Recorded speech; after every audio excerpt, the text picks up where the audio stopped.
श्री शिवाय नमस्तुभ्यम, हर हर महादेव।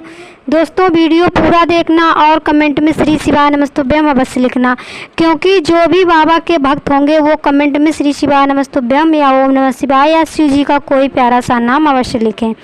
क्योंकि आप बाबा का वीडियो हो या कथा हो, कोई भी बाबा की कोई भी जो भी पूजा अर्चना होती वो भी अधूरा नहीं छोड़ते हैं। तो आपको ये अवश्य याद रखना है कि अगर आप वीडियो देखते हैं तो पूरा देखें, क्योंकि बाबा की जो भी पूजा पाठ करें, वीडियो देखें या कथा सुने, अगर पूर्ण देखते हैं तो आपकी सारी मनोकामना बहुत ही जल्दी पूर्ण हो जाती है। इसीलिए आपको बाबा की सारी जो भी पूजा पाठ या वीडियो हो वो पूरा ही देखना चाहिए। और दोस्तों, एक लोटा जल संवारेगा आपका कल। पंडित जी अपनी हर एक कथा में कहते हैं कि एक लोटा जल संवारेगा आपका कल। इसीलिए सभी लोगों को मंदिर में जा कर के एक लोटा जल अवश्य चढ़ाना चाहिए।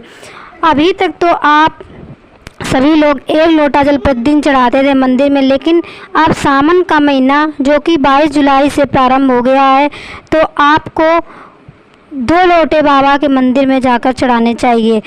पंडित जी अपनी हर एक कथा में कहते हैं कि अगर सावन का महीना प्रारंभ हो गया है तो आपको 2 लोटे जल अवश्य चढ़ाना चाहिए। एक लोटा नहीं, 2 लोटे आपको जल बाबा पर समर्पित करना चाहिए। और जब भी आप बाबा पर वो जल समर्पित करें तो दोनों लोटों की एक ही धार होनी चाहिए। ये नहीं कि पहले आपने एक लोटा चढ़ा दिया उसके बाद एक लोटा चढ़ाएं। आप दोनों लोटे दोनों हाथ में ले करके एक ही धार में अगर शिव जी पर चढ़ाते हैं और कोई भी इच्छा या मनोकामना आप बाबा से मांगते हैं तो आपकी सारी मनोकामनाएं, इच्छाएं बहुत ही जल्दी बाबा पूर्ण कर देते हैं। और ये विशेष ध्यान रखें कि सावन के महीने में अगर आप ये सारी वस्तुएं शिव जी पर अर्पित करते हैं तो आपकी सारी मनोकामना बहुत ही जल्दी पूर्ण हो जाएगी। तो दोस्तों चलो बताते हैं वो कौन सी चीज़ें हैं जो आप शिव जी पर समर्पित करते हैं और आपकी सारी मनोकामना बहुत ही जल्दी पूर्ण हो जाती हैं। तो शिवलिंग पर अगर आप कच्चे चावल चढ़ाते हैं तो इससे धन संपदा बढ़ती है।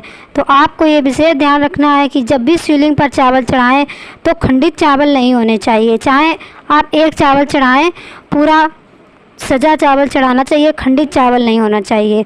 शिव जी पर अगर आप तिल चढ़ाते हैं तो इससे पापों का नाश होता है। इसीलिए अगर वैसे तो प्रतिदिन आपको तिल चढ़ाने चाहिए, नहीं तो आपको सोमवार या प्रदोष को अवश्य चढ़ाना चाहिए। और अब तो सावन का महीना 22 जुलाई से लग जाएगा, तो आपको सावन के महीने में तो प्रत्येक दिन ही चढ़ाना चाहिए। अगर आपको सोमवार या प्रत्येक दिन किसी दिन अगर मंदिर जाएं, वैसे तो आपको प्रतिदिन मंदिर जाना चाहिए। तो अगर आप ये सारे उपाय कर लेते हैं तो आपको बहुत ही जल्दी सारी मनोकामना आपकी पूर्ण हो जाएंगी। इसीलिए ये वस्तुएं बाबा पर सावन के महीने में तो अवश्य ही चढ़ानी चाहिए। शिव जी पर अगर आप जौ चढ़ाते हैं तो इससे बहुत ही जो परेशानियां बहुत दिनों से चल रही हैं वो समाप्त हो जाती हैं। तो आपको शिवलिंग पर जौ अवश्य चढ़ाना चाहिए। और शिवलिंग पर गेहूं चढ़ाने से सुयोग्य पुत्र की प्राप्ति होती है। इसीलिए सावन के महीने में अगर आपको मनवांछित फल पाना है तो ये सारे उपाय आपको बहुत ही श्रद्धा भाव से करने हैं।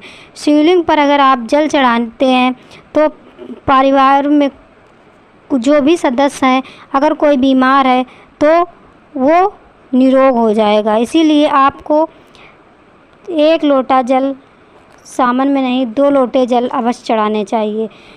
भोलेनाथ को अगर आप श्रद्धा भाव से 1 लोटा जल या 2 लोटे जल या 1 बेलपत्री समर्पित कर देते हैं तो बाबा वैसे भी आप पर प्रसन्न हो जाते हैं।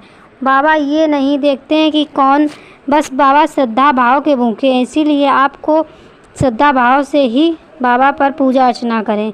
भोलेनाथ को बेलपत्र, भांग और धतूरा सबसे ज़्यादा प्रिय है। इसीलिए आपको सावन के महीने में अगर प्रत्येक दिन ना भी मिले तो अगर सोमवार को सोमवार मिले तो आप ये ध्यान रखें कि बेलपत्र, भांग, धतूरा बाबा पर समर्पित अवश्य करें।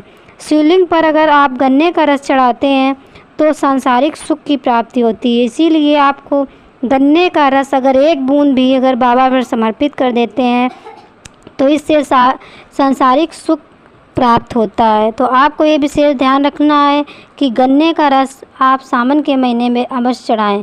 शिवलिंग पर अगर आप शहद अर्पित कर देते हैं तो टीबी, मधुमेह जैसे कोई भी बीमारी होती है वो समाप्त हो जाती है।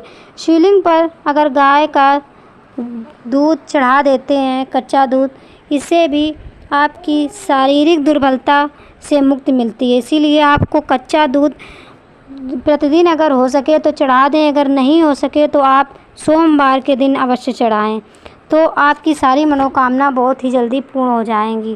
तो आप ये विशेष ध्यान रखें कि और जब भी मंदिर जाएं सोमवार को या सावन में प्रत्येक दिन वैसे जाना चाहिए। अगर आपको सुबह टाइम ना मिले तो प्रदोष काल में आप बाबा के मंदिर में एक दीपक अवश्य लगाएं, क्योंकि सावन का महीना होता है जो वो बाबा का बहुत ही प्रिय महीना होता है। इसीलिए आपको सावन में ये विशेष ध्यान रखना है कि सावन महीने में माँ देवी जी जो होती हैं, पार्वती माँ होती हैं, उनको अगर आप श्रृंगार चढ़ाते हैं तो इससे भी आपकी सारी मनोकामना बहुत ही जल्दी पूर्ण हो जाती हैं। तो आपको ये विशेष ध्यान रखना है कि सावन के महीने में माँ पार्वती को श्रृंगार अवश्य चढ़ाएँ और श्रृंगार में मेहंदी और हरी चूड़ियाँ अवश्य चढ़ाएँ, क्योंकि सावन में अगर ये चीज़ें आप चढ़ाते हैं तो पति की लंबी आयु होती है। इसीलिए आपको सावन के महीने में ये चीज़ें अवश्य चढ़ाएँ। श्री शिवाय नमस्तुभ्यम, हर हर महादेव। दोस्तों वीडियो अच्छा लगे तो लाइक, सब्सक्राइब, कमेंट अवश्य करें।